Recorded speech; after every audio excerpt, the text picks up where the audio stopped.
Du gaz se forme lors de la fermentation, puis de la cuisson. Le gluten l'emprisonne et le pain se gonfle comme un ballon. Ce paysan, ce boulanger, est un passionné qui fait l'éloge de la lenteur et de ses vertus. Des blés qui ne sont jamais passés par la recherche agronomique. Leur taux de gluten est celui que la nature leur a donné. C'est flagrant au test. Voilà, si on avait une variété moderne, on pourrait encore étendre la pâte et on pourrait avoir quelque chose qui tienne encore plus. Voilà, là, ça lâche. Et ça, avec ce petit test-là, on voit que le gluten n'est pas très tenace. Mais ça fait rien. On va faire du pain. Et on va faire du pain levé et on va faire du beau pain. Selon les critères de l'industrie, ces farines seraient impanifiables. Mais ce serait oublier toute l'histoire du pain. Ça fait des siècles qu'on fait du pain avec des variétés qui sont dites aujourd'hui impanifiables. Grâce à ce geste, et avec un peu de temps, la pâte va lever.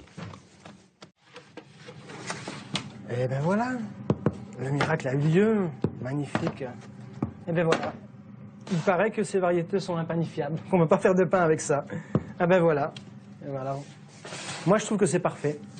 Le discours dominant, c'est que le seul blé avec lequel on peut faire notre pain quotidien, c'est celui-là, le blé moderne, fruit de la sélection agronomique. En plein champ d'uniformité, on est chez les nains. C'est douloureux de voir ça, quoi. Il n'y a aucune couleur, il n'y a aucune brillance, il n'y a rien. Il y a voilà, une espèce de paillasson. Et voilà, c'est tout gris, tout terne, et tout uniforme, quoi. On parlait toujours de ces belles pailles dorées, mais où est le doré dans cette végétation? Où est la... C'est désolant, quoi.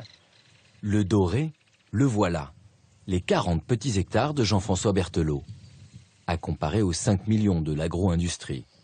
Il travaille en biologique, sans engrais, mais surtout, il mélange les variétés. Voilà une diversité de couleurs. Là, on peut parler des blés d'or, quoi.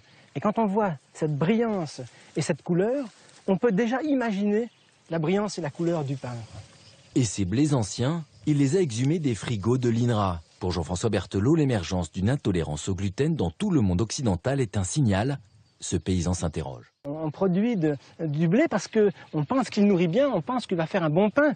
Mais si on s'aperçoit que de plus en plus de gens ne le digèrent pas bien ou se portent mieux sans en manger, c'est donc que nous sommes dans l'erreur, quoi. Qu'il faut chercher au moins ailleurs, explorer autre chose, quoi. Et ces variétés-là sont un véritable espoir, hein, parce que moi, je suis toujours persuadé que le blé n'est pas mauvais en soi, ni le gluten n'est pas mauvais en soi. C'est seulement les blés d'aujourd'hui et le gluten et la présence d'un certain gluten dans les blés d'aujourd'hui qui fait que finalement, c'est pas très bon pour le corps humain, quoi.